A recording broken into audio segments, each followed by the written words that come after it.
Boa noite, irmãos. Boa noite, igreja. Espero que você não esteja cansado, né? A gente está só começando. Tem muita coisa boa ainda para acontecer nessa vigília. Se você está sendo abençoado por essa vigília, nesse momento eu queria pedir que você parasse um pouquinho e começasse aí, a compartilhar o link do YouTube, a nossa live. Compartilha essa vigília, não deixe essa mensagem passar. Essa mensagem é muito importante, foi muito trabalhada. Então, nesse momento aí, dá uma pausa e começa aí, a bombardear o pessoal, mandando mensagem. Gente, vigília está acontecendo, na Igreja Adventista, não perca. E hoje nós vamos falar sobre um tema muito importante. Hoje eu estou fazendo aniversário, né? Fazendo 29 anos. E nada aí mais adventista do que pregar sobre as 3 mensagens angélicas, né? Então, justo hoje no meu aniversário, essa mensagem aqui foi escolhida para a gente estar falando, as 3 mensagens angélicas e também a contrafação que o inimigo vai fazer dessas 3 mensagens angélicas, formando uma aliança, uma tríplice aliança para enganar as pessoas no tempo do fim. Então, nós vamos falar sobre isso. Vou trocar o microfone. Obrigado. Nós vamos começar a nossa palestra aqui falando sobre a primeira mensagem angélica. Todo adventista sabe onde é que se encontram as 3 mensagens angélicas. Elas ficam lá no Apocalipse, no capítulo 14, do verso 6 até o verso 7, a gente vai falar sobre a primeira.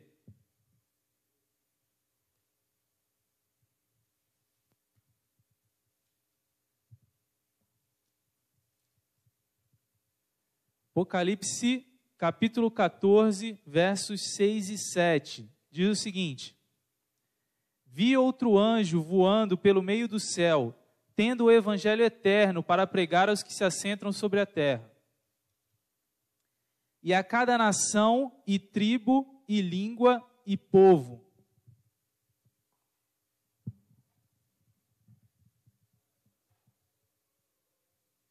Nós, adventistas do 7º dia, nós interpretamos que essa primeira mensagem angélica, ela já se cumpriu e ela tem o seu cumprimento ainda está acontecendo, mas ela também já se cumpriu. Nós interpretamos essa primeira mensagem angélica como o surgimento de um grande movimento ou reavivamento religioso. Né? Ele fala aqui, vi um anjo voando pelo meio do céu, tendo um evangelho eterno para pregar. Veja, irmãos, anjo não prega evangelho. Essa foi uma dádiva, uma bênção muito especial, específica para os seres humanos. Os anjos gostariam muito de pregar o evangelho, mas Deus disse que não. Não serão vocês que vão pregar o evangelho. Quem vai pregar o evangelho são os seres humanos. E ele estabeleceu uma igreja aqui na terra, para que realmente essa mensagem fosse espalhada. Então, anjo, a palavra aqui, utilizada no grego, significa mensageiro. Então, o que o apóstolo João aqui viu foi um mensageiro, um anjo voando pelo meio do céu, esse anjo representando um povo que levaria uma mensagem do evangelho eterno, para pregar sobre toda a terra.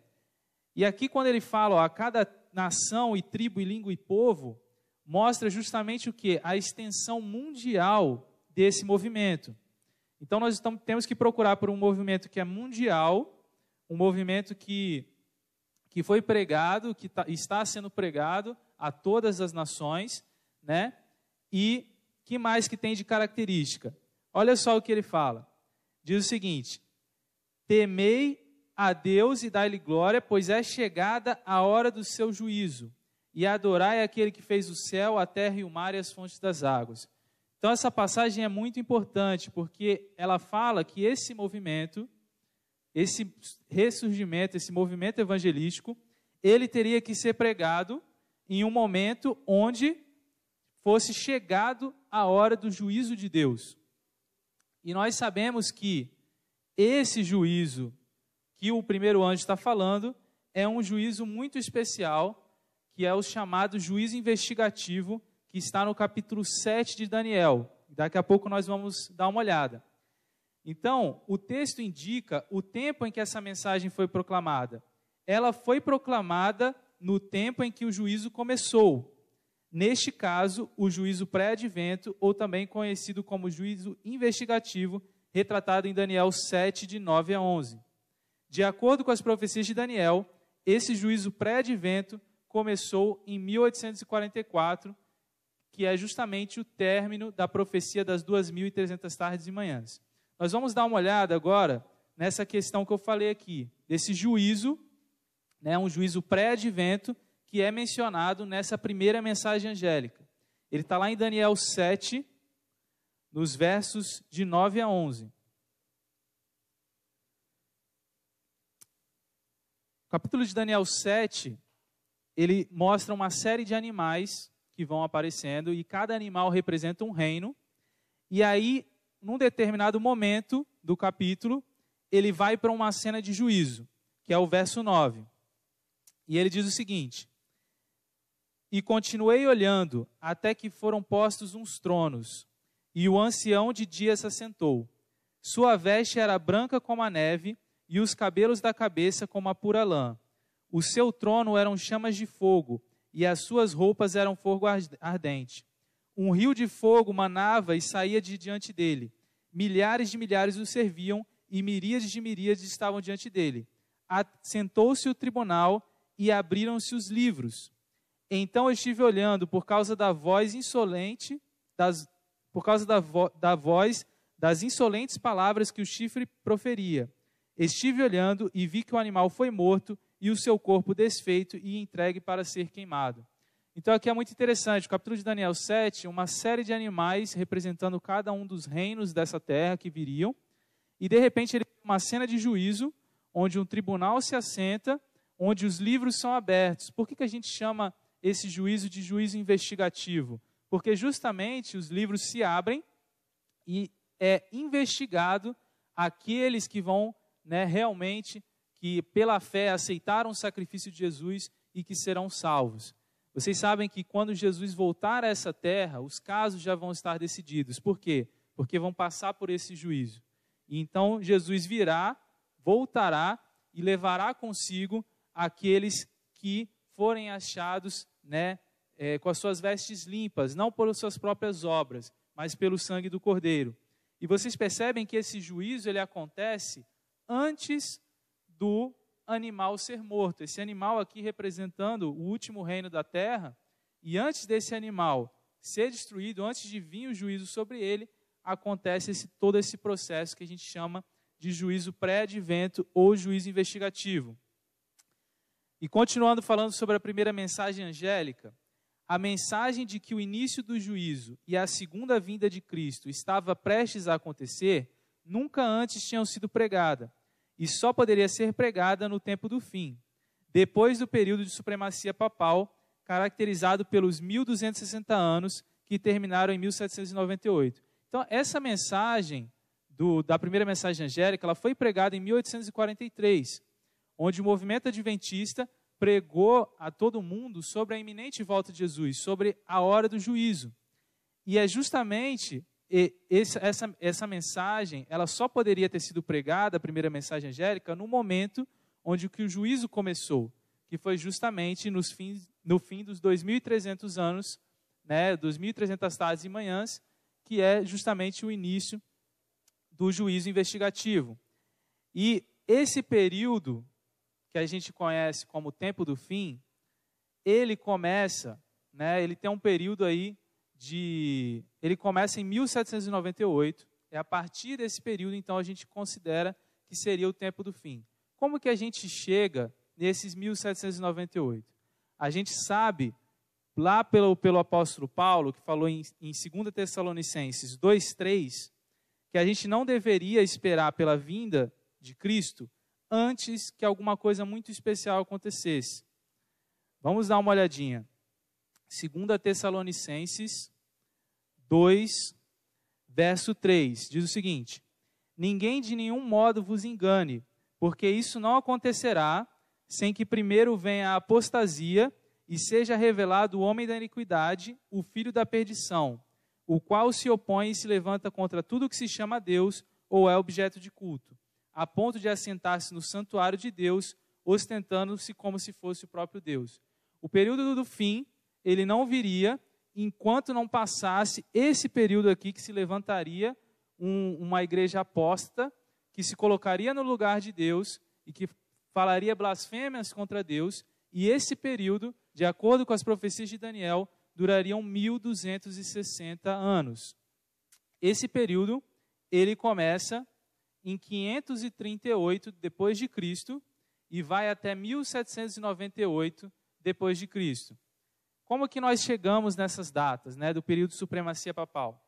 Vocês sabem que, através das profecias de Daniel, nós sabemos que esse chifre pequeno, que é interpretado por todos os protestantes, que é justamente a Igreja Católica Romana, né, o poder papal, ele removeria 3 chifres. Esses 3 chifres que foram removidos por esse chifre pequeno são justamente as 3 tribos arianas, né, as 3 tribos bárbaras que acreditavam no arianismo e que eram contrários ao poder papal. Essas 3 tribos, elas precisavam ser removidas, elas precisavam desaparecer para que o poder papal realmente entrasse em vigor e durasse esses 1260 anos. Em 538 depois de Cristo, com a expulsão da última tribo bárbara de Roma, que foi os ostrogodos, finalmente o poder papal conseguiu se estabelecer de uma forma sólida e concreta, e ele durou esse período de supremacia papal, onde houve perseguição daqueles que acreditavam na Bíblia e na Bíblia somente, durante 1260 anos.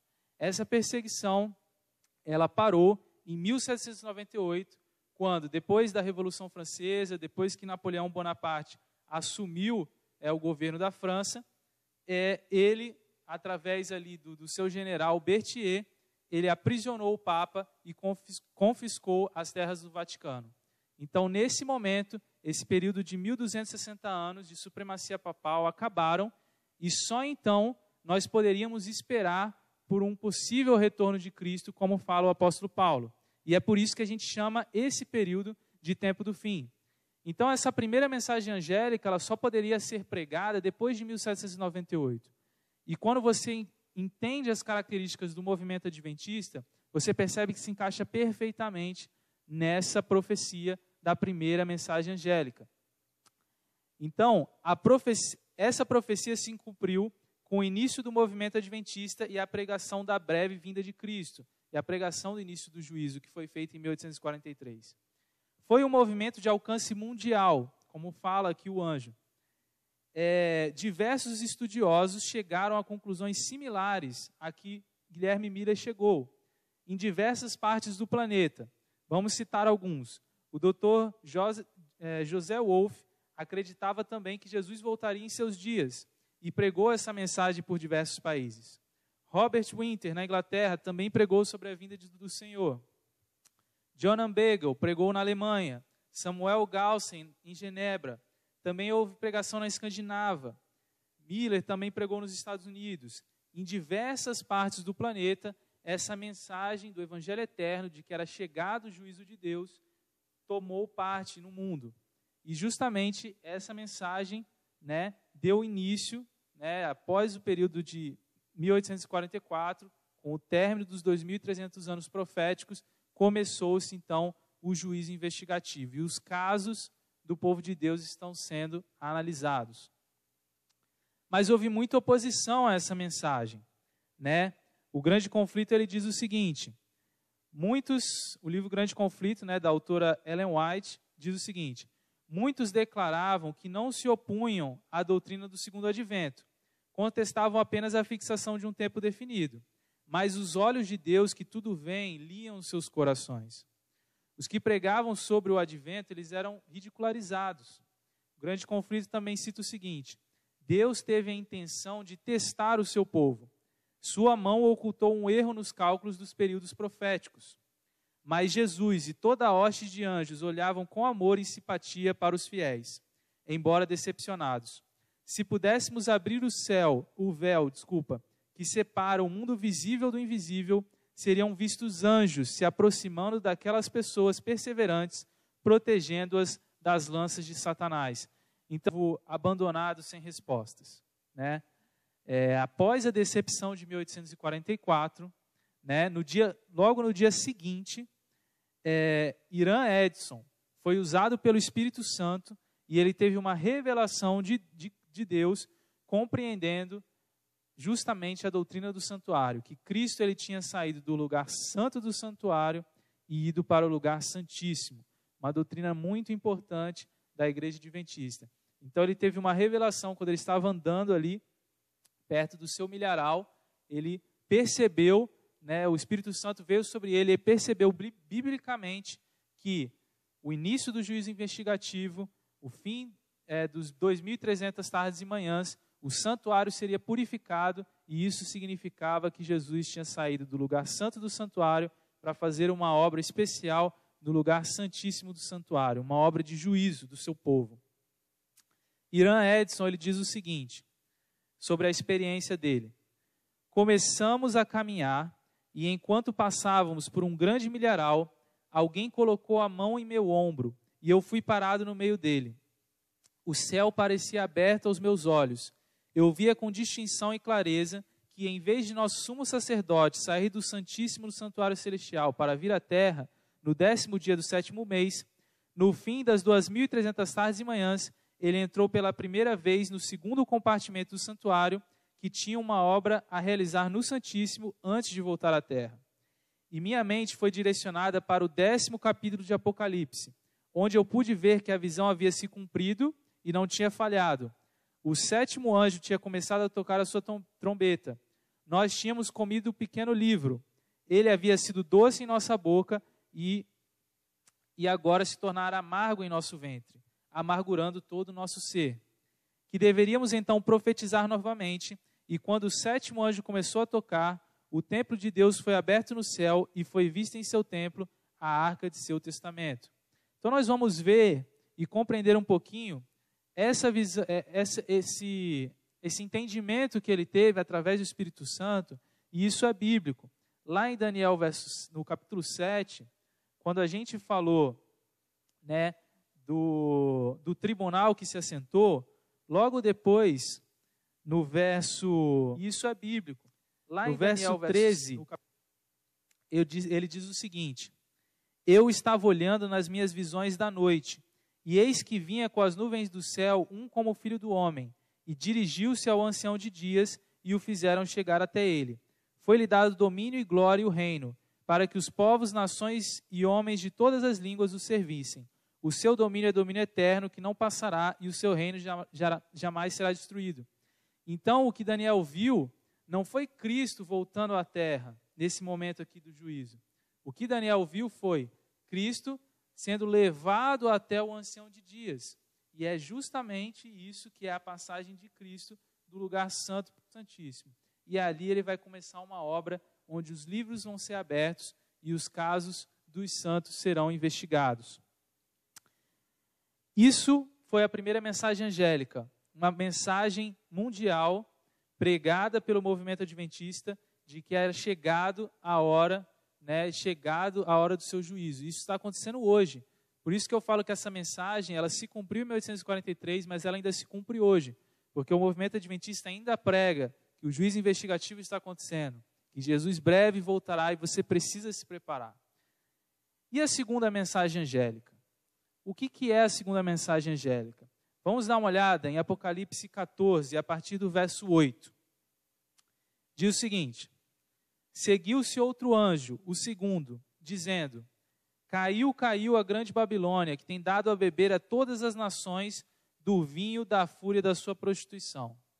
Então, é um anjo, um mensageiro, novamente, que vai trazer a seguinte mensagem: caiu, caiu a grande Babilônia.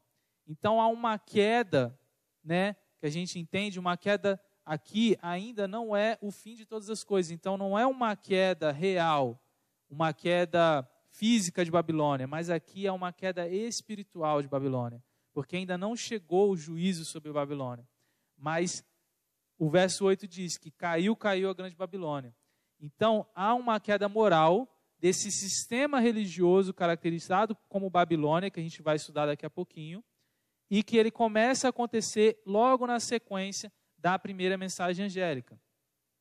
Então aqui eu coloquei o seguinte: quando a mensagem do primeiro anjo foi pregada, muitas das igrejas protestantes rejeitaram a mensagem e chegaram a excluir de suas igrejas aqueles que pregassem sobre o advento, como foi o caso da família da irmã White. Então aí começou a queda moral desse sistema religioso babilônico, que a gente já vai estudar daqui a pouquinho. Mas olha que interessante, muitos dos que pregavam a volta de Cristo foram expulsos da igreja, né?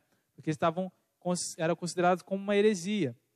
Mais de 50 mil pessoas se retiraram ou foram retiradas de suas igrejas. Houve nesse período um grande declínio espiritual das igrejas protestantes, caracterizado pela conformidade com as práticas mundanas. Então veja só, quando as igrejas protestantes rejeitaram o chamado, a primeira mensagem angélica para se preparar para o juízo, a partir dali houve um crescente declínio espiritual, né, que já começou naquela época. Algumas citações do grande conflito sobre isso. As trevas espirituais não são produzidas pela retirada arbitrária da graça por parte de Deus, mas sim da rejeição da luz por parte das pessoas. A rejeição da mensagem do primeiro anjo foi causa da terrível condição de mundanismo, apostasia e morte espiritual prevalecente nas igrejas de 1844. Então, a partir do momento que elas rejeitaram ali a primeira mensagem angélica, começou um gradual processo de apostasia das igrejas protestantes. O que significa o termo Babilônia? Ele é usado nas Escrituras para designar as várias formas de religião falsa ou apóstata. Em Apocalipse 17, é representado por uma mulher embriagada com o sangue dos santos. Vamos dar uma olhadinha nisso? Apocalipse 17, verso 3 até o 6. Diz o seguinte, Apocalipse 17, a partir do verso 3. Transportou-me o anjo em espírito a um deserto, e vi uma mulher montada numa besta escarlate, besta repleta de nomes de blasfêmias, com 7 cabeças e 10 chifres. Achava-se a mulher vestida de púrpura e de escarlata, adornada de ouro, de pedras preciosas e pérolas, tendo na mão um cálice de ouro transbordando de abominações e com as imundícies da sua prostituição. Na sua fronte achava-se escrito um nome, um mistério, Babilônia, a Grande, a mãe das meretrizes e das abominações da terra. Então veja, há uma mulher sentada numa besta, essa besta tem 7 cabeças e 10 chifres. Por que 7 cabeças? É a soma das cabeças dos animais de Daniel. Então você tinha lá o leão com uma cabeça, o urso com mais uma, o leopardo com 4, e você tinha mais também ali o dragão. Então, você vê que tinha também as 7 cabeças e 10 chifres. E os chifres representavam justamente os 10 reinos bárbaros, né, que foram ali, que o Império Romano foi dividido. Só que você vê o seguinte, aqui essa besta, ela representa justamente Roma pagã, que é justamente essa fusão das cabeças e dos 10 chifres. Agora, a mulher, ela representa uma religião apóstata, né, que é justamente a religião aqui, justamente a Igreja Católica Romana, o Papa, né, em que está montado sobre Roma pagã e que prega, né, como a gente viu lá em Tessalonicenses, né, se coloca no trono de Deus, o próprio Deus, e essa mistura de religião pagã com justamente o Império Romano é justamente o que a gente fala que é a mãe das meretrizes. Só que a mãe, ela tem as filhas. E as filhas, né, de Babilônia são aquelas que aceitaram a sua doutrina. E de que doutrina que nós estamos falando? São justamente aquelas que aceitaram as doutrinas da igreja romana, né? As igrejas protestantes, elas aceitam 2 doutrinas principais aí que foram pregadas pelo romanismo, que é justamente a questão da imortalidade da alma e a questão da santidade do domingo, a guarda do domingo e a não santificação do sábado. Isso foi colocado pela doutrina da Igreja Católica e influenciou também os protestantes.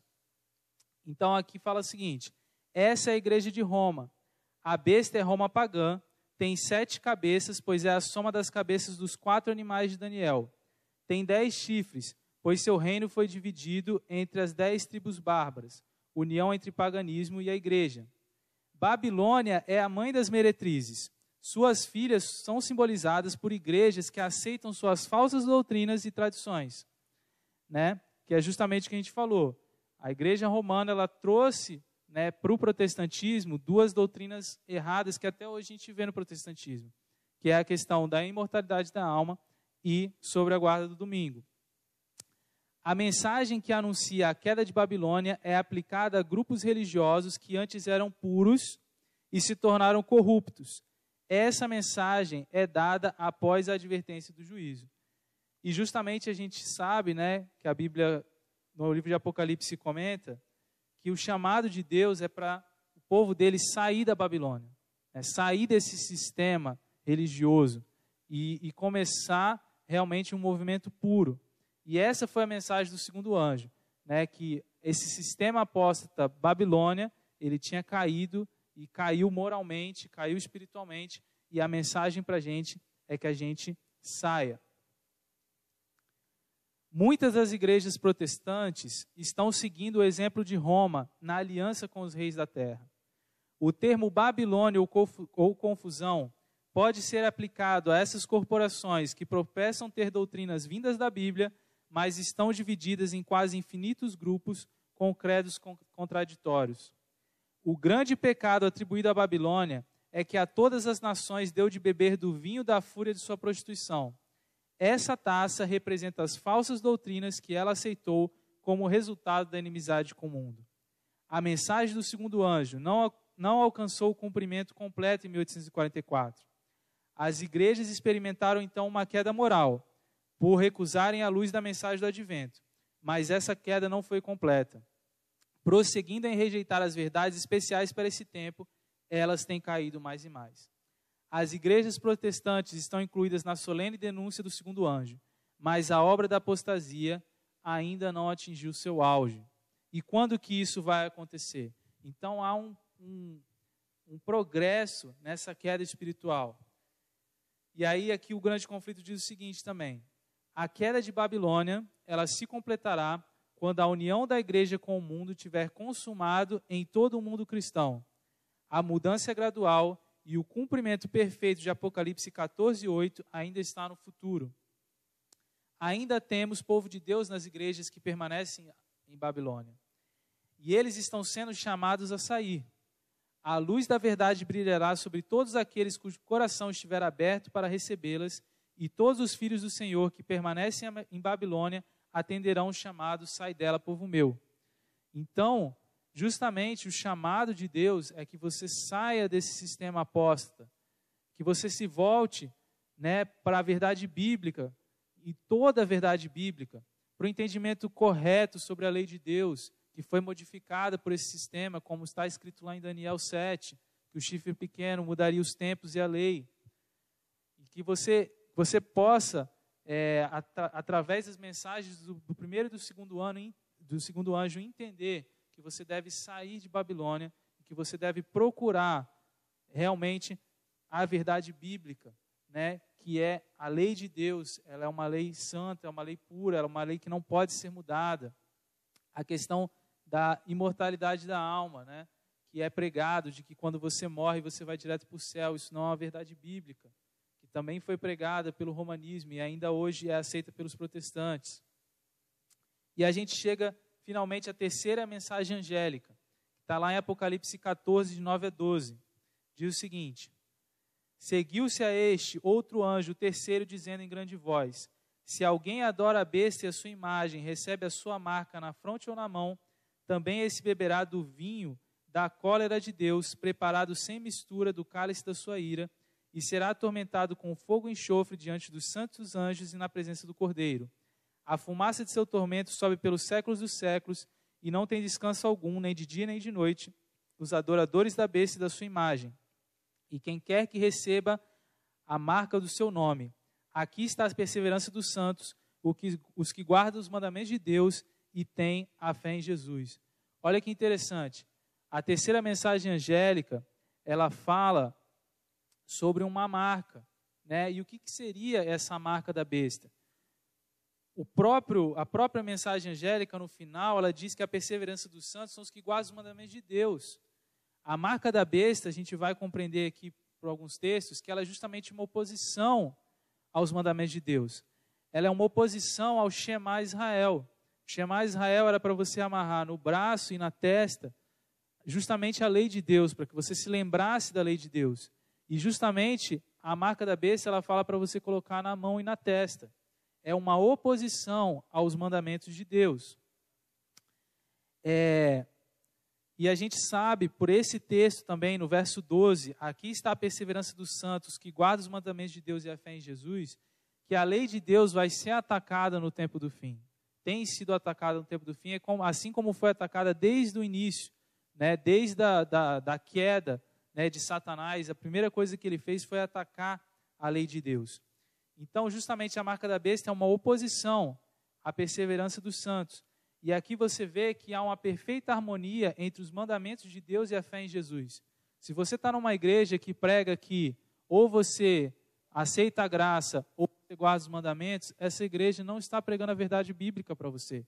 A verdade bíblica é que os santos de Deus guardam os mandamentos de Deus e têm a fé em Jesus. Há uma perfeita harmonia entre obedecer à lei de Deus e conhecer a Jesus.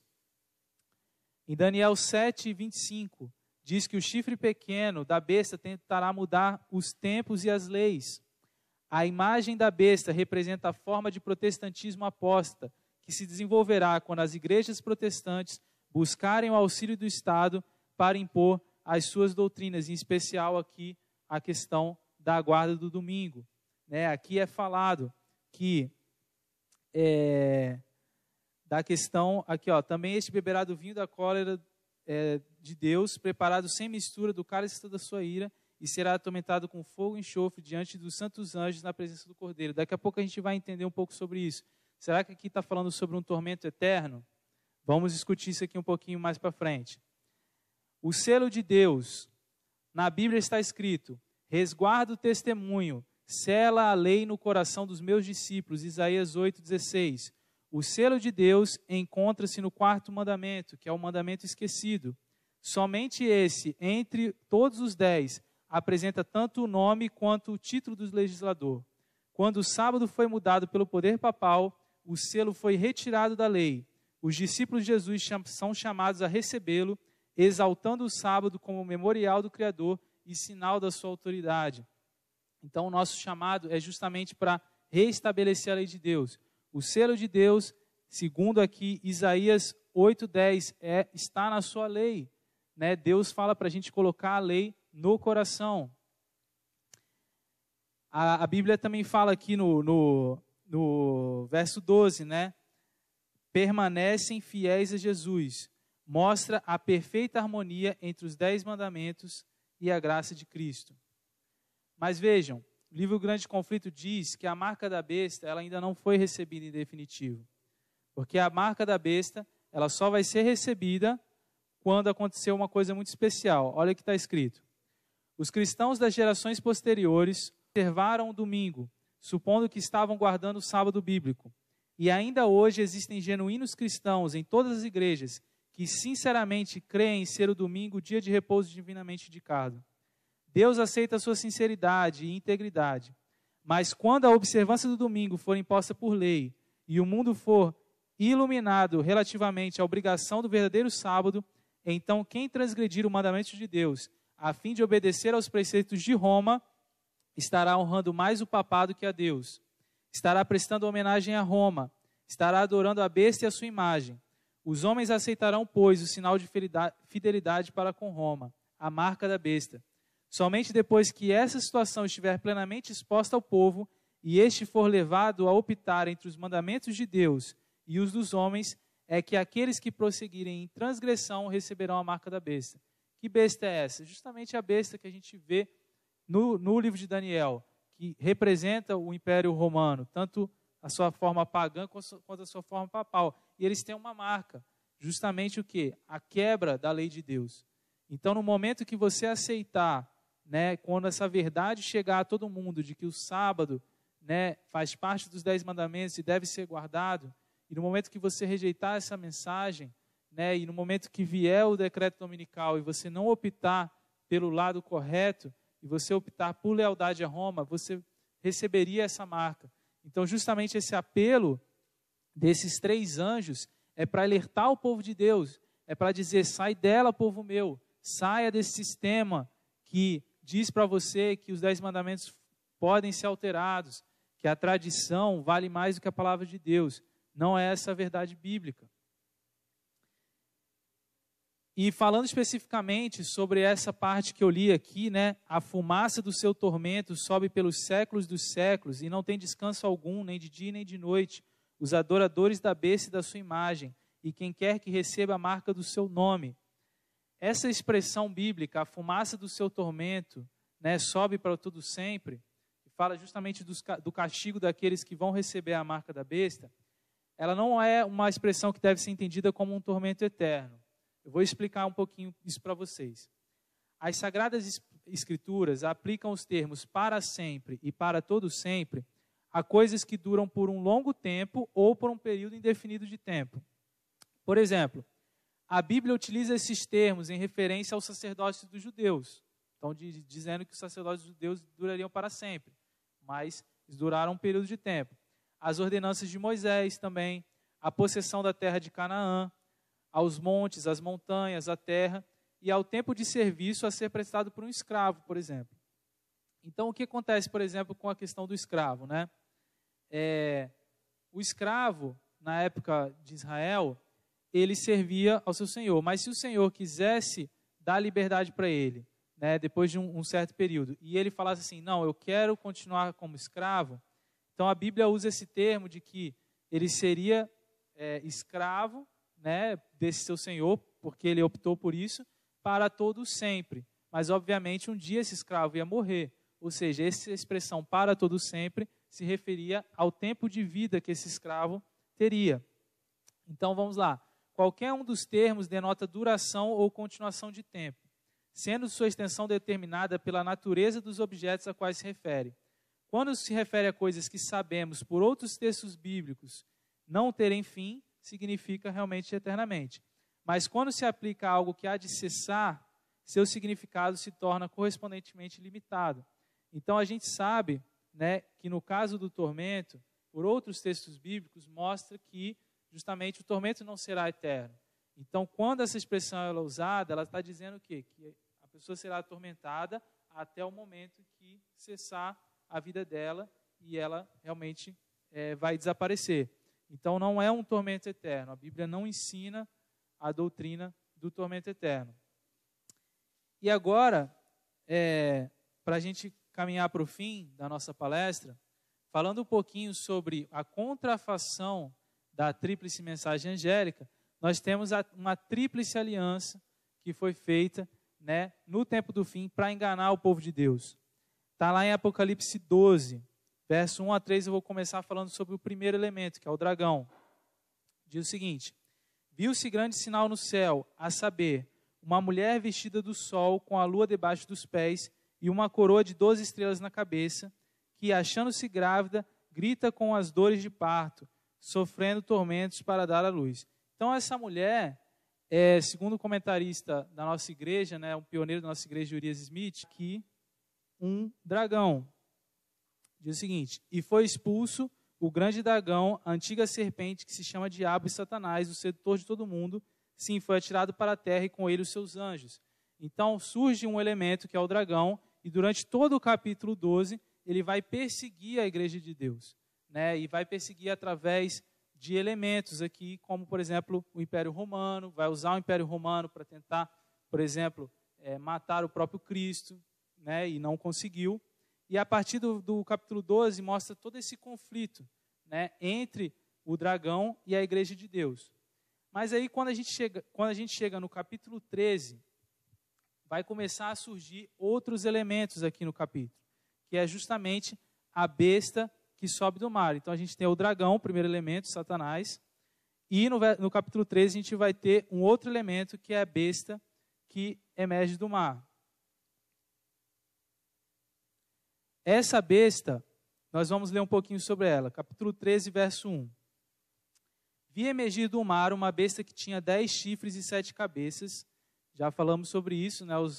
As 7 cabeças dos animais de Daniel e os 10 chifres. 10 diademas sobre as cabeças e nomes de blasfêmia. A besta que vi era semelhante ao leopardo, como pés de urso e boca como de leão, justamente mostrando aqui os animais de Daniel. E deu-lhe o dragão o seu poder, o seu trono e grande autoridade. Então vi uma de suas cabeças como golpeada de morte, mas essa ferida mortal foi curada, e toda a terra se maravilhou, seguindo a besta. Então, essa besta, que vai emergir do mar, segundo Apocalipse 17:15, o mar aqui são muitos povos, muitas tribos, muitas nações.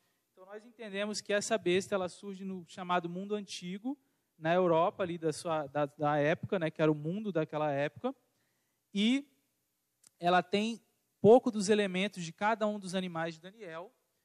E o que vai acontecer? Né? Ela é uma besta que foi golpeada, recebeu uma ferida de morte, que a gente já estudou há pouco tempo, que foi em 1798 com o general Berthier, onde o Papa foi aprisionado. Então, essa besta que surgiu, né, na Europa, ela foi golpeada de morte, e ela tem uma ferida mortal, que está sendo curada. Né? Seguindo aqui o texto, foi-lhe dado uma boca que proferia arrogâncias e blasfêmias e autoridade para agir 42 meses. Justamente esses 42 meses, se você passa isso para dias, você chega em 1260 dias, que são esse período de 1260 anos proféticos, em que duraria a supremacia papal. E abriu a boca em blasfêmias contra Deus, para lhe difamar o nome e a difamar o tabernáculo, a saber, os que habitam no céu. Foi-lhe dado também que pelejasse contra os santos e os vencesse. Deu-se-lhe ainda autoridade sobre cada tribo, povo, língua e nação. Então, justamente esse poder apóstata, ele vai, durante 1260 anos, perseguir, né, o povo de Deus, assim também como está escrito em 2 Tessalonicenses 2:4. Então, esse é o segundo elemento. Você tem o dragão, você tem a besta do mar, e agora, finalmente, o terceiro elemento, a besta da terra. Está lá no capítulo 13, no verso 11. Vi ainda outra besta emergir da terra. Possuía 2 chifres, parecendo cordeiro, mas falava como dragão. Esses 2 chifres, a gente interpreta essa besta que sobe da terra como a nação dos Estados Unidos, onde ela tem 2 chifres representando o poder civil e o poder religioso, essa separação muito distinta entre os dois. Ela tem uma aparência de cordeiro, uma aparência de boazinha, mas ela fala como dragão. E continua. Faz com que a terra e os seus habitantes adorem a primeira besta, cuja ferida mortal foi curada. Então, esse poder ele vai fazer com que a gente adore a primeira besta, que é justamente Roma papal. Também opera grandes sinais, de maneira que até fogo do céu faz descer a terra diante dos homens. Aqui mostrando uma contrafação da história de Elias, onde no caso de Elias, não foi permitido a Satanás conseguir fazer cair fogo do céu, somente Deus conseguiu fazer isso. Mas no fim dos tempos, até fogo do céu eles vão conseguir fazer, para enganar os eleitos. Né? Seduz os que habitam sobre a terra por causa dos sinais que lhe foi dado executar diante da besta, dizendo aos que habitam sobre a terra que façam uma imagem à besta, aquela que foi ferida à espada e sobreviveu. E foi-lhe dado comunicar fôlego à imagem da besta, para que não somente a imagem falasse, como ainda fizesse morrer quantos não adorassem a imagem da besta. E aqui a gente vê a base bíblica para o decreto dominical. Aqui a gente vê que vai ser dado um decreto onde vai chegar ao ponto até de ser permitido que se mate aquelas pessoas que não receberem a marca da besta, que guardarem os mandamentos de Deus. A todos os pequenos e os grandes, os ricos e os pobres, os livres e os escravos, faz que lhe seja dada certa marca sobre a mão direita ou sobre a fronte, para que ninguém possa comprar ou vender, senão aquele que tem a marca, o nome da besta ou o número do seu nome. Então, realmente, esse decreto dominical, ele não vai permitir que as pessoas que guardam os mandamentos de Deus possam comprar ou vender, segundo o que está aqui na Bíblia. Aqui está a sabedoria, aquele que tem entendimento, calcule o número da besta, pois é número de homem. ora esse número é 666. Então a gente vê, irmãos, que há uma tríplice mensagem angélica, há uma mensagem para sair de Babilônia e ao mesmo tempo há uma tríplice aliança, né, de o dragão, a besta do mar e a besta da terra, para que façam que todos os habitantes da terra adorem a besta da terra e façam uma imagem ao seu nome, né, e que realmente continuem, né, a violar os mandamentos de Deus. E o chamado de Deus é: sai dela, povo meu.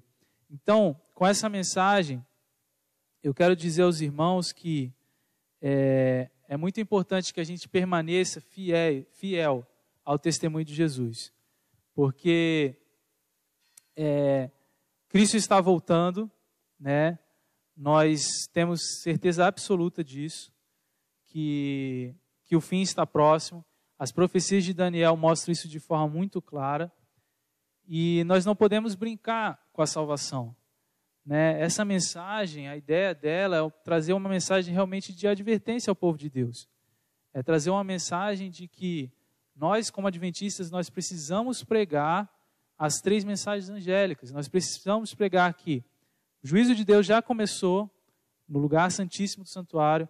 Nós precisamos pregar que Babilônia é um sistema religioso que tem como cabeça, né, a apostasia romana, a apostasia da Igreja Católica, e as filhas de Babilônia são as igrejas que permanecem fiéis às doutrinas que Babilônia prega, e nós precisamos falar ao mundo que nós precisamos sair de Babilônia, né?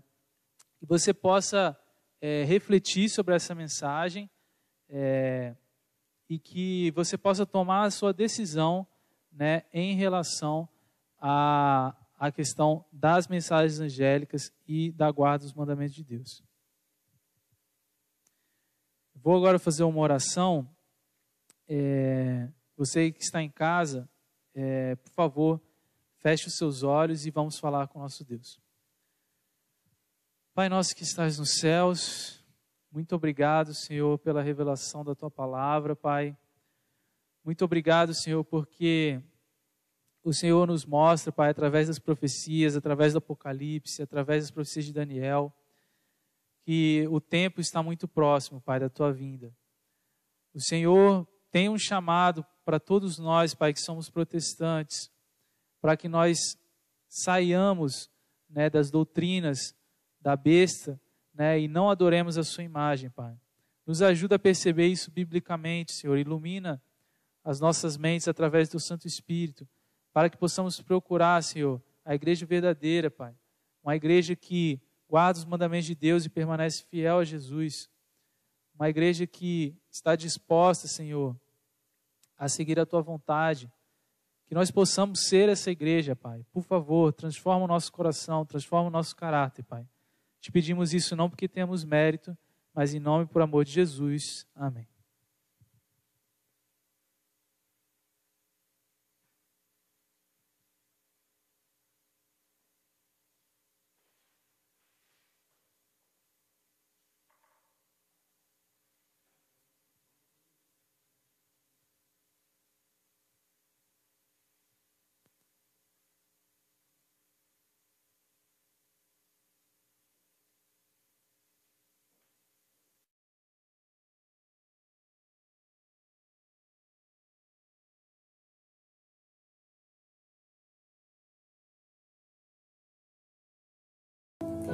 Nós somos da Igreja Adventista Central de Cotia. Estou muito feliz e honrada por esse convite para participar dessa mensagem musical na Igreja Adventista no distrito de Jaguaré. Nós estamos na Igreja Adventista. Tem uma história muito linda. Na nossa chegada na Igreja Adventista, nós estamos diante do nosso filho Nicolas. Ele estuda no colégio Adventista e sempre nos convidou para participar de um culto, de uma reunião da Igreja Adventista.